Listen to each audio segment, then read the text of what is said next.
안녕하세요. 성도 여러분 반갑습니다. 김관우 목사입니다. 눈꽃 뷰티 함께 하도록 하겠습니다. 예수님께서 제자들에게 자신을 누구나 물어보는지 말하는지 제자들에게 물어봅니다.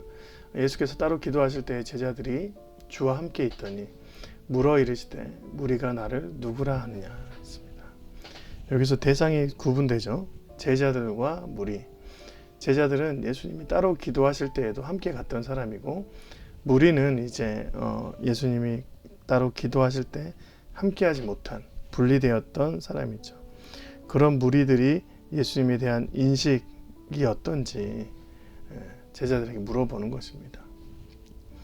수많은 기적과 신비한 일을 했어도 예수에 대한 각자의 인식이 다를 수 있어요. 그런데 사람들이 이렇게 말합니다. 대답하여 이르되 세례 요한이라 하고 더러는 엘리야라 더러는 옛 선지자 중에 한 사람이라 살아났다 하나이다 했습니다. 죽었던 세례 요한이 살아난 것, 엘리야가 환생한 것, 선지자 중에 한 명이 살아났다라고 그렇게 말하는 것이죠. 그런 신비한 일이 있어도 우리는 감히 내 앞에, 자신 앞에 있는 사람을 하나님이라고 칭할 수가 없습니다. 왜냐하면 우리는 그런 지혜가 없기 때문입니다. 사람의 지혜로 한계가 있기 때문에 어떠한 사람이 내 앞에 있는데 그 사람을 내가 감히 그리스도라, 또 하나님의 아들이라, 또 하나님이라 말할 수가 없는 것이죠. 하나님이 어찌 내 앞에서 걸어 다닐 수 있겠습니까? 그런 상상에 넘어서의 것입니다. 예수님을 하나님의 아들이라 부르는 것 자체가 그렇습니다. 예수께서 이르시되 너희는 나를 누구라 하느냐. 그러니까 제자들한테 다시 물어봤어요. 베드로가 대답하여 이르되 하나님의 그리스도이시니라. 하나님의 그리스도, 메시아, 하나님께서 보내신 우리를 구원할 자입니다. 이렇게 말했죠. 마태복음에서는 하나님의 아들이시요 그리스도이십니다. 이렇게 말하잖아요.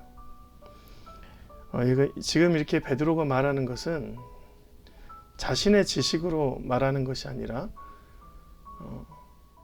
인간의 한계를 넘어서는 그런 얘기입니다. 그래서 마태복음 16장 17절에는 이렇게 나와요. 예수께서 대답하여 이르시되 바요나 시몬아 내가 복이 있도다. 이를 내게 알게 한 이는 혈육이 아니요 하늘에 계신 내 아버지라.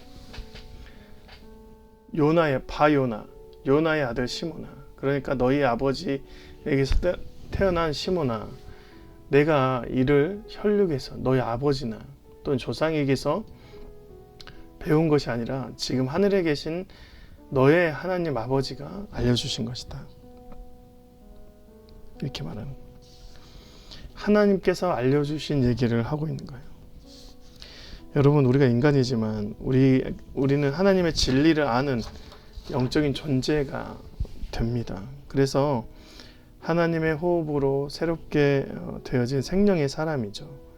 그저 육신으로만 살게 된다면 무리처럼 예수님이 환생한 선지자쯤 되었을 텐데, 우리가 하나님과 영으로 소통하는 생명의 사람이기 때문에 그때 우리의 최고의 지식을 짜낸 것보다 더 월등한 고백, 아무리 지어짜도 알 수 없는 지금 앞에 계신 분이 그리스도이시고 하나님의 아들, 곧 하나님이라는 것을 하늘에 계신 아버지께서 알게 하신다라고 얘기를 하는 것이죠.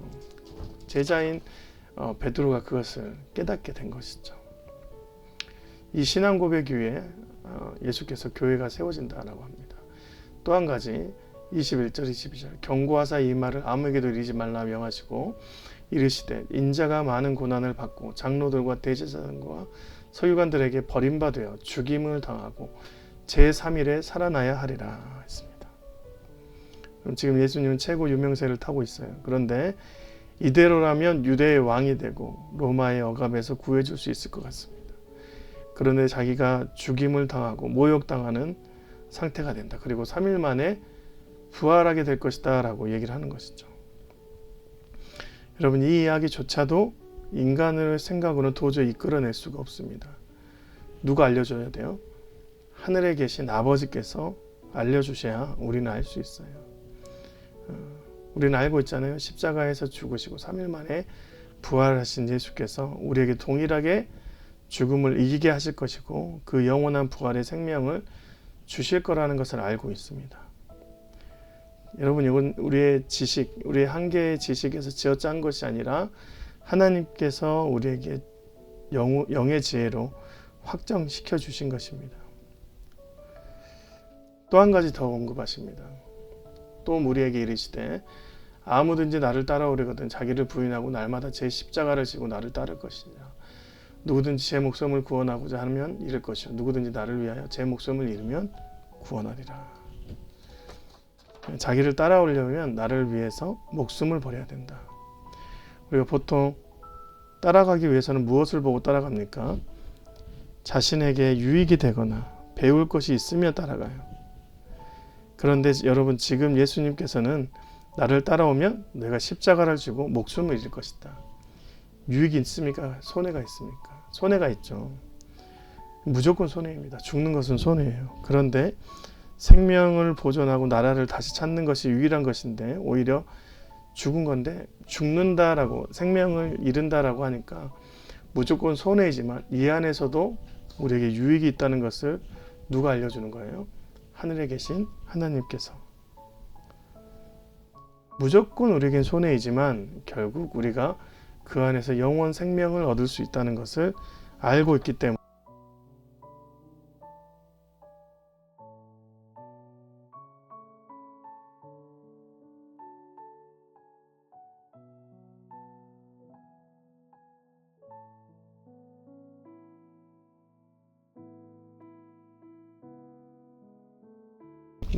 영적인 지혜로 하나님께서 우리에게 알려주시는 것이에요. 마이크가 배터리가 닳아져서 다시 꼈어요. 우리가 하나님 앞에 나아가서 무조건 손해보는 일로 인해서 하나님을 따르는 것이 아니라 우리 영적인 삶에서 하나님 아버지께서 우리에게 알려주신 그 영적인 지혜로 우리가 주님을 따르고 주님께 나아가는 것입니다. 우리는 알 수 없지만 하나님께서 우리에게 날마다 성령께서 가르쳐 주신 대로 복음 가운데 서게 할 것입니다. 오늘도 여러분에게 그런 놀라운 지혜가 임하시기 주님의 이름으로 축원드립니다. 고맙습니다. 안녕히 계세요.